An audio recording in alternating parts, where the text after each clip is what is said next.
Hello दोस्तों, हम लोग PYQ सीरीज़ कर रहे हैं। इंडियन ज्योग्राफी का करेंगे, जो कि विभिन्न PCS एग्ज़ाम्स एवं IAS में भी पूछे जा चुके हैं और आगे आने वाले किसी भी PCS एग्ज़ाम्स एवं जनरल के लिए भी काफ़ी उपयोगी रहेंगे।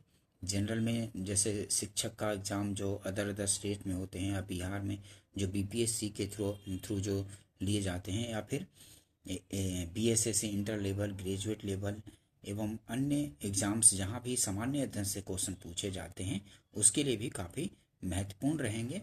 ठीक है, चलिए स्टार्ट करते हैं। इंडियन ज्योग्राफी का पार्ट है। लेटेराइट मिट्टियों का प्राधान्य है। तो लेटेराइट मिट्टियों का प्राधान्य कहाँ है? तो मालाबार तटीय प्रदेश में लेटेराइट मिट्टियों का प्राधान्य है। ठीक है, लेटेराइट मिट्टियों का प्राधान्य कहाँ है? तो मतलब कहाँ प्रचुरता में मिलती हैं लेटेराइट मिट्टियाँ? तो मालाबार तटीय प्रदेश में मिलती हैं। उसमें भी कहाँ पे? तो केरल और महाराष्ट्र वाले क्षेत्र में, सबसे ज़्यादा केरल में, मालाबार तटीय प्रदेश में, और उसके बाद जो है महाराष्ट्र में मिलता है। ए आंसर हो जाएगा, ध्यान रखेंगे। नेक्स्ट क्वेश्चन देखते हैं। निम्नलिखित कथनों में से कौन लेटेराइट मिट्टियों के लिए सही नहीं है? तो इनमें से लेटेराइट मिट्टियों के लिए सही नहीं है क्या?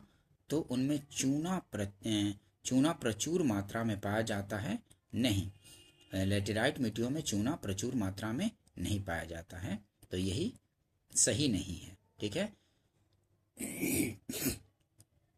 वे आर्द्र अपक्षालित प्रदेशों की मिट्टियां हैं। ठीक है, वे आर्द्र अपक्षालित प्रदेशों की मिट्टियां हैं, सही है। वे बहुत ही अपक्षालित मिट्टियां हैं, सही है। उनकी उर्वरता कम होती है। ठीक है, ये भी सही है, क्योंकि उनकी उर्वरता कम होती है। लेकिन ये गलत है, उनमें चूना प्रचुर मात्रा में पाया जाता है? नहीं, इनमें प्रचुर मात्रा में चूना नहीं पाया जाता है। नेक्स्ट क्वेश्चन देखते हैं। भारत में निम्नलिखित में से कौन सा मृदा प्रारूप लोहे का अतिरेक होने के कारण अनुर्वर होता जा रहा है? तो वो मिट्टी है लेटेराइट मिट्टी। ठीक है, भारत में निम्नलिखित में से कौन सा मृदा लोहे का अतिरेक होने के कारण अनुर्वर होता जा रहा है? तो वो है लेटेराइट मिट्टी। डी आंसर हो जाएगा। उपयुक्त मिट्टियों में से केवल लेटेराइट में ही लौह ऑक्साइड पाया जाता है। स्पष्ट है कि लेटेराइट मृदा लोहे का अतिरेक होने के कारण अनुर्वर होती जा रही है। ठीक है, ध्यान रखेंगे डिटेल्स। दोमट या जलोढ़ मिट्टी से संबंधित क्वेश्चन देखते हैं। भारत में सबसे अधिक उपजाऊ मृदा कौन सी है? तो भारत में सबसे अधिक उपजाऊ जो मृदा है वो है जलोढ़ मृदा है। ठीक है, भारत में सबसे अधिक उपजाऊ मृदा कौन सी है? तो जलोढ़ मृदा। सी आंसर हो जाएगा। जलोढ़ मृदा भारत की सबसे अधिक उपजाऊ मृदा है। इसमें नाइट्रोजन की मात्रा कम होती है। ठीक है, इसमें जलोढ़ मृदा में नाइट्रोजन की मात्रा कम होती है। जलोढ़ मृदाएं मूलतः हिमालय के निक्षेपों से बनी है या फिर सागरीय पश्चगमन पीछे हटने के उपरांत छोड़े गए गाद सिल्ट से हुआ है। हल्के भूरे रंग वाली यह मिट्टी 7.68 लाख वर्ग किलोमीटर को आवृत किए हुए है। ठीक है, मतलब कि 7.68 लाख वर्ग किलो क्षेत्रफल में ये फैला हुआ है। ये मिट्टी कौन सी मिट्टी? तो जलोढ़ मृदा। नेक्स्ट क्वेश्चन देखते हैं, डिटेल्स भी ध्यान से देखते चलेंगे। भारत में सबसे बड़ा मिट्टी का वर्ग कौन सा है? तो कच्छारी मिट्टी ही भारत का सबसे बड़ा मिट्टी का वर्ग है। ठीक है, कच्छारी मिट्टी को ही जलोढ़ मृदा भी बोलते हैं। ठीक है, भारत में सबसे बड़ा मिट्टी का वर्ग है तो कच्छारी मिट्टी। डी आंसर हो जाएगा। कच्छारी मिट्टी या जलोढ़ मृदा इसी को बोलते हैं। कच्छारी मिट्टी जलोढ़ मिट्टी सर्वाधिक क्षेत्र में पाई जाने वाली महत्वपूर्ण मिट्टी है। यह मिट्टी देश के 40% भागों के लगभग 15 लाख वर्ग किलोमीटर क्षेत्र में विस्तृत है। यह मिट्टी पंजाब से असम तक विशाल मैदानी भाग के साथ साथ नर्मदा, ताप्ती, महानदी, गोदावरी, कृष्णा और कावेरी घाटियों में फैली हुई है। यह मिट्टी मुख्यतः हिमालय से उद्गमित होने वाली नदियों गंगा, ब्रह्मपुत्र, सतलज एवं इसकी सहायक नदियों के द्वारा निक्षेपित की गई हैं। इसमें बालू, मृतिका और गाद विभिन्न अनुपातों में पाए जाते हैं। ठीक है, जलोढ़ मृदा में क्या क्या पाए जाते हैं? तो बालू, मृतिका और गाद विभिन्न अनुपातों में पाए जाते हैं। भूगर्भ शास्त्रीय दृष्टि से इसे दो भागों खादर एवं बांगर में विभक्त किया जा सकता है। इसके अतिरिक्त लाल मिट्टी 5.18 लाख वर्ग किलोमीटर क्षेत्र में विस्तृत है तथा काली मिट्टी लगभग 5.46 लाख वर्ग किलोमीटर क्षेत्र में विस्तृत है। तो सबसे ज़्यादा क्षेत्र में जलोढ़ मृदा, कछारी मृदा इसको बोलते हैं, वो विस्तृत है। नेक्स्ट क्वेश्चन देखते हैं। गंगा को मैदान की पुरानी कछारी मिट्टी कहलाती है। गंगा के मैदान की पुरानी कछारी मिट्टी कहलाती है। तो कौन सी मिट्टी पुरानी कछारी है? तो बांगर है। बी आंसर हो जाएगा। गंगा के मैदान की पुरानी कछारी मिट्टी कहलाती है बांगर। बी आंसर होगा। गंगा के मैदान की पुरानी कछारी मिट्टी को बांगर कहा जाता है। इनकी स्थिति बाढ़ की पहुंच से परे कुछ ऊंचाई पर होती है। इन मिट्टियों का रंग पीला, रक्ताभ भूरा पाया जाता है, ध्यान रखेंगे। नेक्स्ट क्वेश्चन देखते हैं। निम्नलिखित में से किस प्रकार की मृदा की जल धारण क्षमता सबसे कम है? तो इनमें बलुई दोमट की जल धारण क्षमता सबसे कम है। ठीक है, निम्नलिखित में से किस प्रकार की मृदा की जल धारण क्षमता सबसे कम होती है? तो बलुई दोमट की जल धारण क्षमता सबसे कम होती है। नेक्स्ट क्वेश्चन देखते हैं। दुमटी लोम मिट्टी में मिट्टी का कौन सा कण मिलता है? तो दुमटी लोम मिट्टी में मिट्टी का कौन सा कण मिलता है? तो बालू, चिकना कण और पांसु कण, ये सभी प्रकार के कण मिलते हैं। ठीक है, दुमटी लोम मिट्टी में मिट्टी का कौन सा कण मिलता है? तो बालू कण, चिकना कण और पांसु कण, सभी प्रकार के कण मिलते हैं दुमटी या लोम मिट्टी में। ठीक है, डी आंसर हो जाएगा। मिट्टी विविध। पश्चिमी राजस्थान की मिट्टी में किसकी मात्रा अधिक है? तो पश्चिमी राजस्थान की मिट्टी में कैल्शियम की मात्रा अधिक है। ठीक है, पश्चिमी राजस्थान की मिट्टी में किसकी मात्रा अधिक है? तो कैल्शियम की मात्रा अधिक है पश्चिमी राजस्थान की मिट्टी में। ठीक है, ध्यान रखेंगे। पश्चिमी राजस्थान के अंतर्गत जैसलमेर, बीकानेर, बाड़मेर, जालौर, जोधपुर, गंगानगर, सिरोही, झुंझुनू, पाली और सीकर जिले आते हैं। इन जिलों की मिट्टी चूना, कैल्शियम के लवण आधारित क्षारीय एवं लवणीय प्रकार की होती है। अतः इस क्षेत्र की मिट्टी में कैल्शियम खनिज की अधिक मात्रा पाई जाती है। ठीक है, ध्यान रखेंगे। नेक्स्ट क्वेश्चन देखते हैं। निम्नलिखित में से कौन सी फसल मृदा को नाइट्रोजन से भरपूर कर देती है? तो इनमें से कौन सी फसल मृदा को नाइट्रोजन से भरपूर कर देती है? तो मटर जो है नाइट्रोजन से भरपूर कर देती है मृदा को। निम्नलिखित में से कौन सी फसल मृदा को नाइट्रोजन से भरपूर कर देती है? तो मटर। डी आंसर हो जाएगा। दलहनी फसलें वायुमंडलीय नाइट्रोजन स्थिरीकरण के द्वारा मृदा को नाइट्रोजन से भरपूर कर देती हैं। मिट्टी में नाइट्रोजन का स्थिरीकरण करने वाली प्रमुख फसलें इस प्रकार हैं। कौन कौन? अल्फाल्फा, डाइबिन्स, गारबेंजो, बीन्स, मटर, सोयाबीन, उड़द आदि। ठीक है, तो डी सही उत्तर हो जाएगा। नेक्स्ट क्वेश्चन देखते हैं। भूमि की उर्वरता बढ़ाने के लिए निम्न में से कौन सी फसल उगाई जाती है? तो वो है उड़द। ठीक है, दलहनी फसल उड़द। भूमि की उर्वरता बढ़ाने के लिए निम्न से कौन सी फसल उगाई जाती है? तो उड़द उगाई जाती है। सी आंसर हो। भूमि की उर्वरता बढ़ाने के लिए उड़द की फसल उगाई जाती है। कभी कभी इसका हरी खाद के रूप में भी उपयोग किया जाता है। नेक्स्ट क्वेश्चन देखते हैं। भारत के कुछ भागों में यात्रा करते हुए आप देखेंगे कि कहीं कहीं लाल मिट्टी पाई जाती है। मिट्टी के इस रंग का प्रमुख कारण क्या है? तो लाल मिट्टी कहीं कहीं पाई जाती है, तो मिट्टी के इस रंग का क्या कारण है? तो फेरिक ऑक्साइड की विद्यमानता के कारण मिट्टी का रंग लाल दिखाई देता है। भारत के कुछ भागों में यात्रा करते हुए आप देखेंगे कि कहीं कहीं लाल मिट्टी पाई जाती है। मिट्टी के इस रंग का प्रमुख कारण क्या है? तो फेरिक ऑक्साइड की विद्यमानता के कारण मिट्टी लाल दिखाई देती है। सी आंसर हो जाएगा। ठीक है, लाल मिट्टी का निर्माण जलवायवीय परिवर्तनों के परिणाम स्वरूप रवेदार एवं कायांतरित सेलों के विघटन एवं वियोजन से होता है। इस मिट्टी में सिलिका एवं आयरन की बहुलता होती है। इस मिट्टी का लाल रंग फेरिक ऑक्साइड की उपस्थिति के कारण होता है, लेकिन जल योजित रूप में यह पीली दिखाई देती है। जल योजित रूप में ये पीली दिखाई देती है ये मृदा। नेक्स्ट क्वेश्चन देखते हैं, भारतीय मृदाओं में जिस सूक्ष्म तत्व की सर्वाधिक कमी है तो वो है जस्ता। भारतीय मृदाओं में किस सूक्ष्म तत्व की सर्वाधिक कमी है तो जस्ता की कमी है। डी आंसर हो जाएगा। भारतीय मृदाओं में प्रश्नगत सूक्ष्म तत्वों में से जस्ता की सर्वाधिक कमी है। ठीक है, ध्यान रखेंगे। नेक्स्ट क्वेश्चन देखते हैं,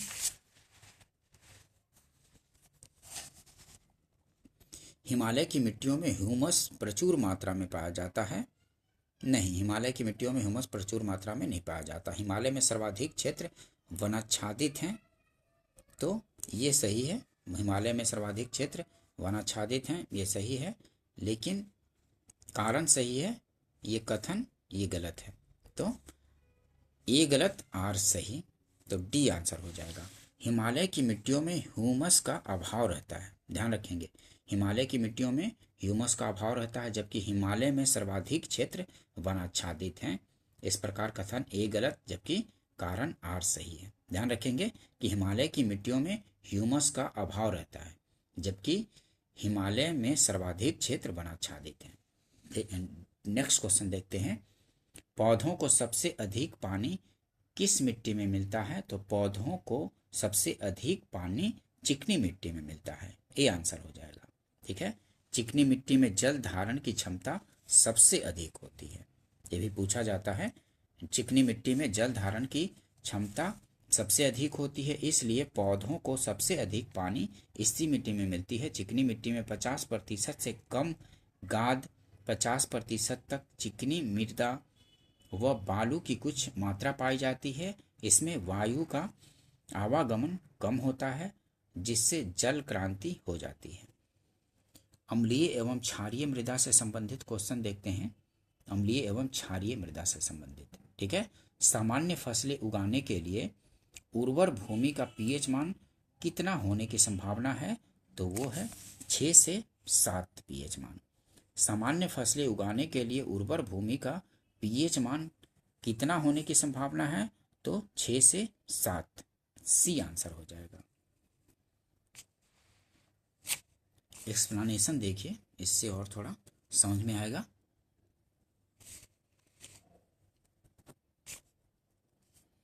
मिट्टी का पीएच मान कम होना मिट्टी की अम्लीयता को, ठीक है, जब पीएच मान कम होगा तो मिट्टी की अम्लीयता को, तथा पीएच मान अधिक होना मिट्टी की क्षारीयता को बताता है। अधिक अम्लीय या अधिक क्षारीय मिट्टी सामान्य फसलों के लिए उपयुक्त नहीं होती है। सामान्य फसलें उगाने वाली मिट्टी का पीएच मान 6 से 7 के मध्य होना आवश्यक है। ठीक है, सामान्य फसलें उगाने के लिए मिट्टी का पीएच मान 6 से 7 के मध्य होना आवश्यक है, अतः विकल्प सी सही है। ध्यान रखेंगे। नेक्स्ट क्वेश्चन देखते हैं, तेजाबी मिट्टी को कृषि योग्य बनाने हेतु निम्नलिखित में से किसका उपयोग किया जाता है तो लाइम का उपयोग किया जाता है। तेजाबी मिट्टी को कृषि योग्य बनाने हेतु निम्नलिखित में से किसका उपयोग किया जाता है तो लाइम का उपयोग किया जाता है। ए आंसर हो जाएगा।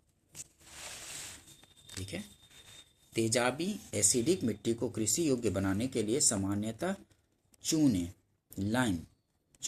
या लाइम का प्रयोग किया जाता है। उल्लेखनीय है कि मिट्टी के अधिक अम्लीय या अधिक क्षारीय होने पर वह सामान्य फसलों की कृषि के लिए उपयुक्त नहीं रहती है।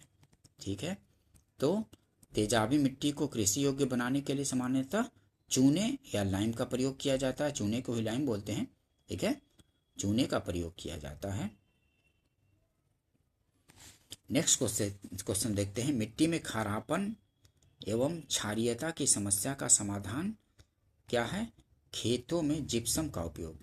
ठीक है, मिट्टी में खारापन एवं क्षारीयता की समस्या का समाधान है खेतों में जिप्सम का प्रयोग। खारापन एवं क्षारीयता की समस्या का समाधान है। बी आंसर हो जाएगा। मिट्टी की क्षारीयता को बदलने और उससे खारेपन को हटाने के लिए जिप्सम कैल्शियम सल्फेट का प्रयोग होता है। ठीक है, प्रयोग किया जाता है। साथ ही चूने की लीचिंग के लिए कम से कम 1 फीट जल की भी आवश्यकता रहती है। साथ ही चूने की लीचिंग के लिए कम से कम 1 फीट जल की भी आवश्यकता रहती है। ठीक है, ध्यान रखेंगे। मिट्टी की क्षारीयता को बदलने के लिए या और उससे खारेपन को हटाने के लिए जिप्सम कैल्शियम सल्फेट का प्रयोग किया जाता है। किसका उपयोग मिट्टी की लवणता एवं क्षारीयता की समस्या का दीर्घकालीन हल है? तो वो है जिप्सम। ठीक है, किसका उपयोग मिट्टी की लवणता एवं क्षारीयता की समस्या का दीर्घकालीन हल है? तो वो है जिप्सम। लवणता एवं क्षारीयता की समस्या का दीर्घकालीन हल जिप्सम है। भारत में सर्वाधिक क्षारीय क्षेत्र पाया जाता है, तो कहाँ पाया जाता है? तो उत्तर प्रदेश राज्य में भारत में सर्वाधिक क्षारीय क्षेत्र पाया जाता है। डी आंसर हो जाएगा। भारत में सर्वाधिक लवणीय प्रभावी मृदा क्षेत्र गुजरात में। ठीक है, भारत में सर्वाधिक लवणीय प्रभावी क्षेत्र कहाँ? गुजरात में। और लवणीय प्रभावी साल्ट इफेक्टेड मृदा को लवणीय, क्षारीय एवं तटीय लवणीय में विभाजित किया जाता है। विकल्प में दिए गए राज्यों की स्थिति।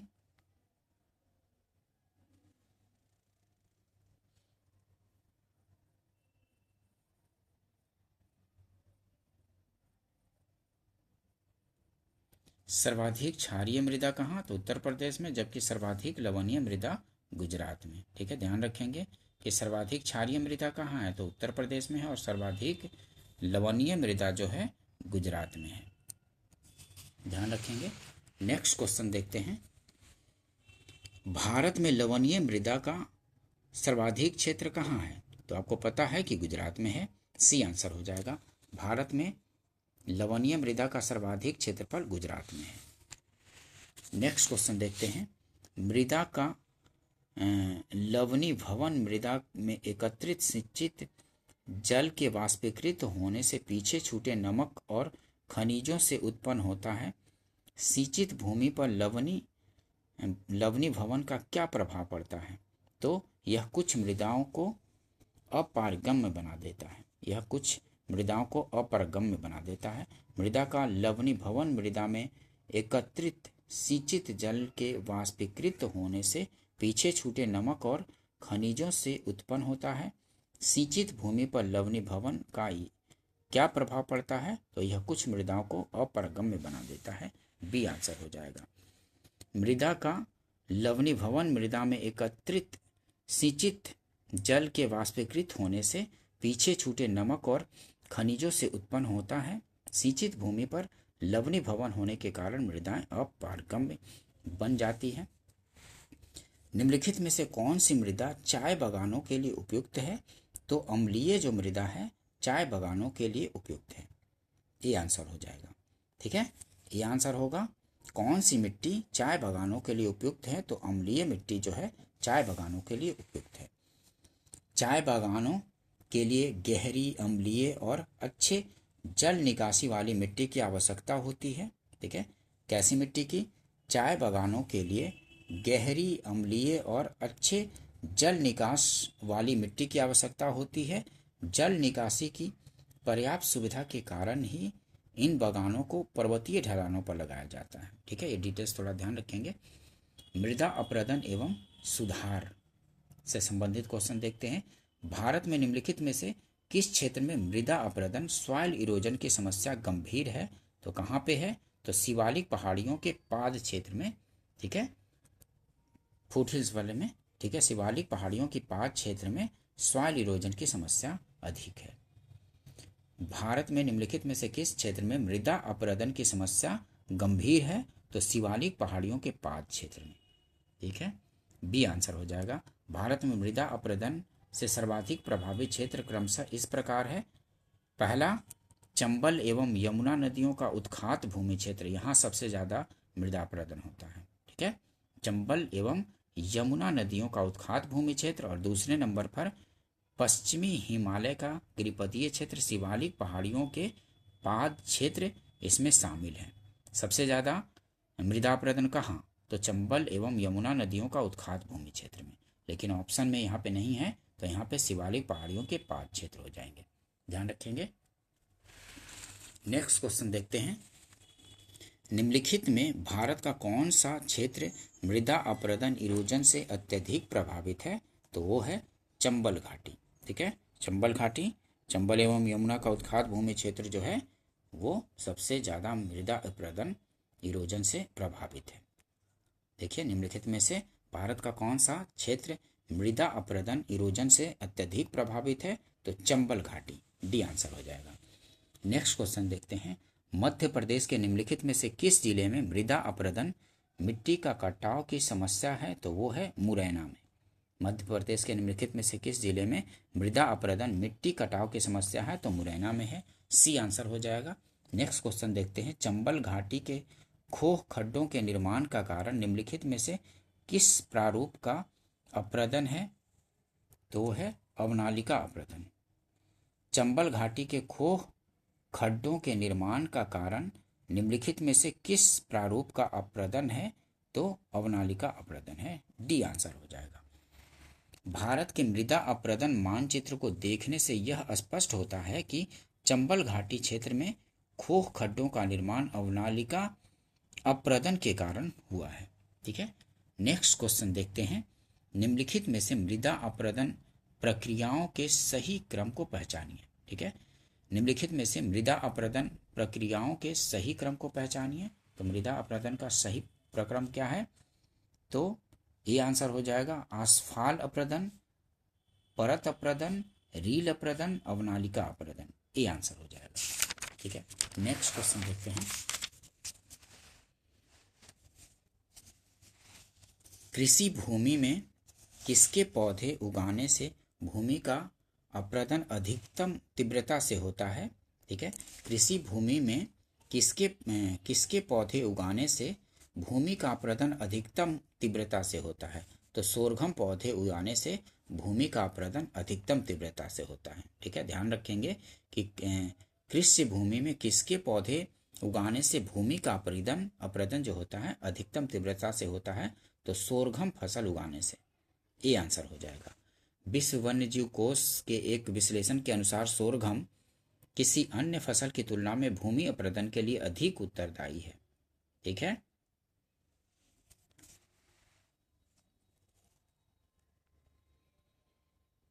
नेक्स्ट क्वेश्चन देखते हैं, कौन सा तरीका मिट्टी की उर्वरता प्राप्त करने का नहीं है? तो इनमें से कौन सा तरीका जो है मिट्टी की उर्वरता प्राप्त करने का नहीं है? तो बीज संशोधन जो है मिट्टी की उर्वरता प्राप्त करने का नहीं है, बीज संशोधन, सी आंसर हो जाएगा। फसल चक्र से मिट्टी की उर्वरता बढ़ती है, मिश्रित खेती से भी और बहुफसली खेती से भी मिट्टी की उर्वरता बढ़ती है, लेकिन बीज संशोधन से नहीं। बीज संशोधन से तो फसल अच्छे होंगे ना, मिट्टी की उर्वरता थोड़ी ना बढ़ेगी, सी आंसर होगा। तो बीज संशोधन की विधि से उपज पर प्रभाव पड़ेगा, किंतु मृदा की उर्वरता पर कोई प्रभाव नहीं पड़ेगा, जबकि फसल चक्र, मिश्रित खेती और बहुफसली खेती के द्वारा मृदा की उर्वरता को पोषित किया जा सकता है। ठीक है, नेक्स्ट क्वेश्चन देखते हैं, फसल चक्र आवश्यक है किसके लिए? तो मृदा की उर्वरता शक्ति में वृद्धि हेतु फसल चक्र आवश्यक है। ठीक है, फसल चक्र आवश्यक है किसके लिए? तो मृदा की उर्वरा शक्ति में वृद्धि हेतु, सी आंसर हो जाएगा। ठीक है, नेक्स्ट क्वेश्चन देखते हैं,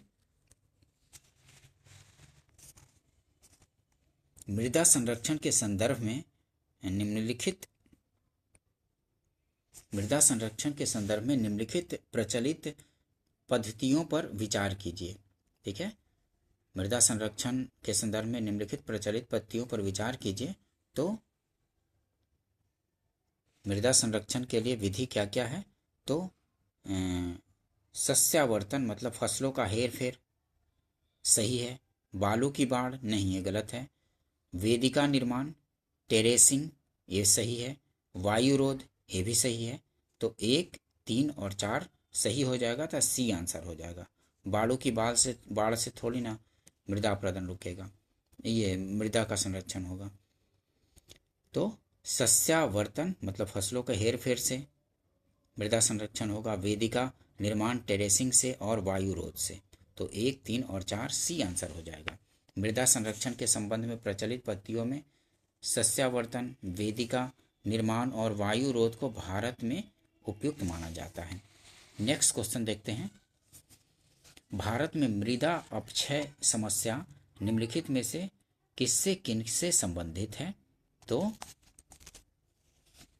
भारत में मृदा अपक्षय समस्या निम्नलिखित में से किनसे संबंधित है?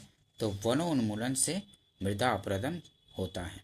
ठीक है, वेदिका कृषि से नहीं, उष्णकटिबंधीय जलवायु ऐसे नहीं, वनोन्मूलन होगा तो मृदा अपरदित होगा या अपक्षयित होगा। बी आंसर हो जाएगा। ठीक है, ध्यान रखेंगे। नेक्स्ट क्वेश्चन देखते हैं। मृदा अपरदन रोका जा सकता है किससे?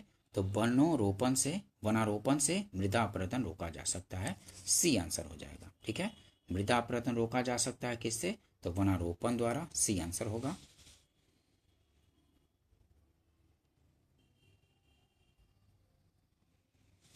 नेक्स्ट क्वेश्चन देखते हैं। मृदा क्षरण को रोका जा सकता है किससे? तो वन रोपण से मृदा क्षरण को रोका जा सकता है। सी आंसर हो जाएगा। प्राकृतिक वनस्पति से संबंधित क्वेश्चन देखते हैं। तो भोजपत्र मिलता है कहाँ मिलता है? तो हिमालय में भोजपत्र मिलता है। भोजपत्र वृक्ष मिलता है कहाँ? तो हिमालय में मिलता है भोजपत्र वृक्ष, हिमालय में। बी आंसर हो जाएगा। भोजपत्र वृक्ष हिमालय क्षेत्र में पाया जाने वाला वृक्ष है। पेड़ का सफेद कागज की तरह छाल लिखने के लिए प्राचीन समय से इस्तेमाल होता रहा है। यह वृक्ष 4500 मीटर की ऊंचाई तक उगता है। कत्था बनाने हेतु किस पेड़ की लकड़ी का प्रयोग होता है? तो खैर का। कत्था बनाने हेतु किस पेड़ की लकड़ी का प्रयोग होता है? तो खैर का प्रयोग होता है। बी आंसर हो जाएगा। कत्था खैर की लकड़ी से प्राप्त किया जाता है। खैर वृक्ष भारत भर में विशेषकर सूखे क्षेत्रों में पाए जाते हैं। नेक्स्ट क्वेश्चन देखते हैं। भारत में निम्नलिखित में से किस प्रकार का वन सर्वाधिक बृहत क्षेत्र में पाया जाता है? तो भारत में निम्नलिखित में से किस प्रकार का वन सर्वाधिक बृहत क्षेत्र में पाया जाता है? तो इनमें से पर्वतीय, आर्द्र, शीतोष्ण वन, उपोष्ण, शुष्क सदाबहार वन और उष्णकटिबंधीय आर्द्र पर्णपाती वन और उष्णकटिबंधीय आर्द्र सदाबहार वन में। तो इनमें उष्णकटिबंधीय आर्द्र पर्णपाती वन सर्वाधिक क्षेत्र में। भारत में निम्नलिखित में से किस प्रकार का वन सर्वाधिक बृहत क्षेत्र में पाया जाता है? तो उष्णकटिबंधीय आर्द्र पर्णपाती वन मिलते हैं। ठीक है, सी आंसर हो जाएगा। उष्णकटिबंधीय शुष्क पर्णपाती वन पतझड़ वन भारत में सर्वाधिक बृहत क्षेत्र में पाया जाता है। उष्णकटिबंधीय आर्द्र पर्णपाती वन दूसरा सर्वाधिक विस्तार वाला वन है। सागौन तथा साल इसके महत्वपूर्ण उत्पाद हैं। ठीक है, उष्णकटिबंधीय आर्द्र पर्णपाती वन दूसरा सर्वाधिक विस्तार वाला वन है। सागौन तथा साल इसके महत्वपूर्ण उत्पाद हैं। तो यहाँ पे उष्णकटिबंधीय आर्द्र पर्णपाती वन है दिया हुआ, लेकिन उष्णकटिबंधीय शुष्क पर्णपाती वन ऑप्शन में नहीं है, इसलिए यहाँ पे हो जाएगा उष्णकटिबंधीय आर्द्र पर्णपाती वन सबसे अधिक पाया जाता है और आंसर हो जाएगा। लेकिन अगर उष्णकटिबंधीय शुष्क पर्णपाती वन ऑप्शन में होता तो इसी को चुनते, क्योंकि उष्णकटिबंधीय शुष्क पर्णपाती वन पतझड़ी वन भारत में सर्वाधिक बृहत क्षेत्र में पाया जाता है और उष्णकटिबंधीय आर्द्र पर्णपाती वन दूसरा सर्वाधिक विस्तार वाला वन है। ध्यान रखेंगे। सागौन तथा साल किसके उत्पाद हैं? तो उष्णकटिबंधीय शुष्क पतझड़ी वन के।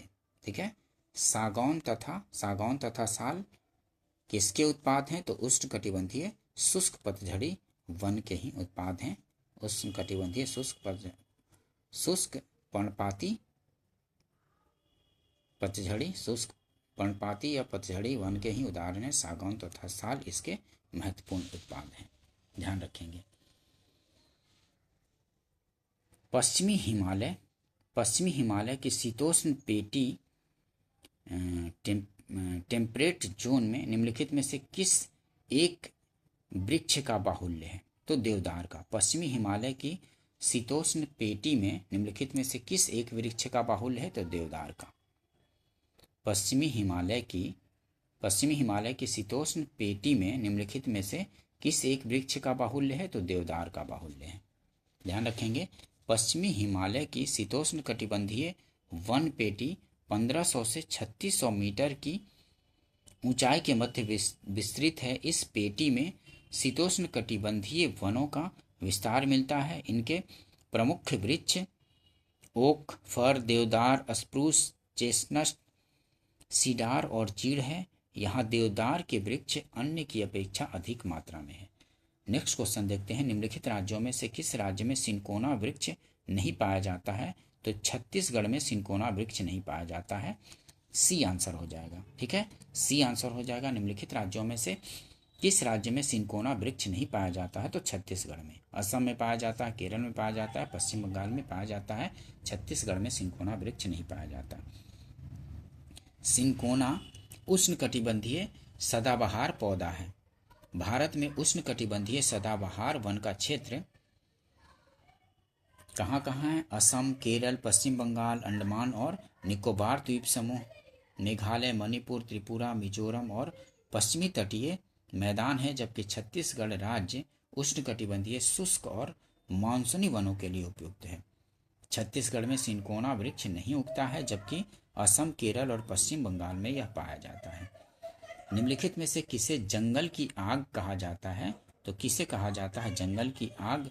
तो ब्यूटिया मोनोस्पर्मा को। ठीक है, जंगल की आग कहा जाता है कि इसको?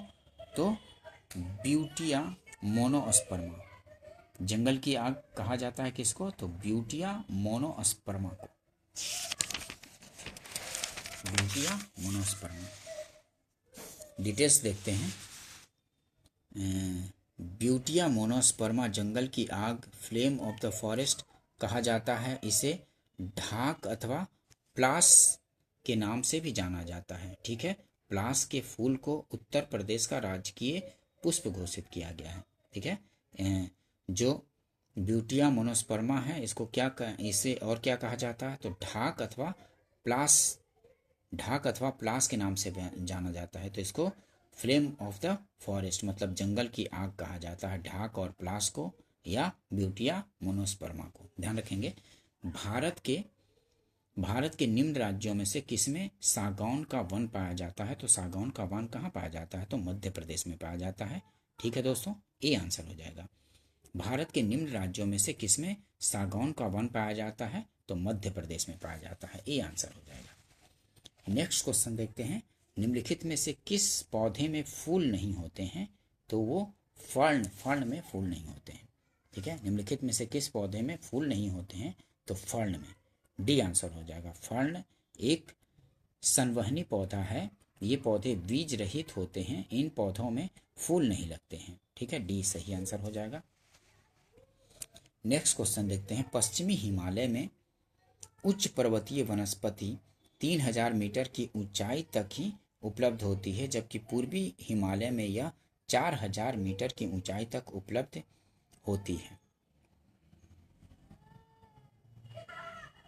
एक ही पर्वत श्रृंखला में इस विविधता का कारण क्या है? तो देखिए, पश्चिमी हिमालय में उच्च पर्वतीय वनस्पति 3000 मीटर की ऊंचाई तक ही उपलब्ध होती है, जबकि पूर्वी हिमालय में यह 4000 मीटर की ऊंचाई तक उपलब्ध होती है। एक ही पर्वत श्रृंखला में इस विविधता का कारण क्या है? तो पूर्वी हिमालय का भूमध्य रेखा और समुद्र तट से पश्चिमी हिमालय की अपेक्षा अधिक निकट होना है। ठीक है, क्या कारण है? तो पूर्वी, बी आंसर हो जाएगा। पूर्वी हिमालय का भूमध्य रेखा और समुद्र तट से पश्चिमी हिमालय की अपेक्षा अधिक निकट होने के कारण। ठीक है, पूर्वी हिमालय का भूमध्य रेखा और समुद्र तट से पश्चिमी हिमालय की अपेक्षा अधिक निकट होने के कारण यहाँ पे पूर्वी हिमालय में 4000 मीटर की ऊंचाई तक उपलब्ध होती है। ठीक है, वनस्पति 4000 मीटर तक, और पश्चिमी हिमालय में उच्च पर्वतीय वनस्पति 3000 मीटर की ऊंचाई तक ही उपलब्ध होती है, और पूर्वी हिमालय में 4000 मीटर की ऊंचाई तक उपलब्ध होती है। ठीक है दोस्तों, इसका एक्सप्लेनेशन देखिए। चूंकि पूर्वी हिमालय पश्चिमी हिमालय की अपेक्षा चूंकि पूर्वी हिमालय पश्चिमी हिमालय की अपेक्षा समुद्र एवं भूमध्य रेखा से अधिक निकट स्थित है, अतः पूर्वी हिमालय में हिम रेखा की ऊंचाई अधिक मिलती है। ठीक है। फलस्वरूप वनस्पति की ऊंचाई भी पश्चिमी हिमालय की अपेक्षा अधिक मिलती है। डिटेल्स को ध्यान रखेंगे क्योंकि क्वेश्चन पूछे जाते रहते हैं। ठीक है दोस्तों, अगर सेशन पसंद आया हो तो इसको लाइक कीजिए, अपने फ्रेंड सर्कल में शेयर भी कर दीजिए और सब्सक्राइब कर लीजिए ताकि इस तरह का और भी सब्जेक्ट के जब उपयोगी वीडियो आप लेके लाया जाए तो आप इसका अपने तैयारी में उपयोग कर सकें। ठीक है, और तैयारी और बेहतर हो सके आपकी। ठीक है, मिलते हैं नेक्स्ट वीडियो में। वीडियो देखने के लिए थैंक यू।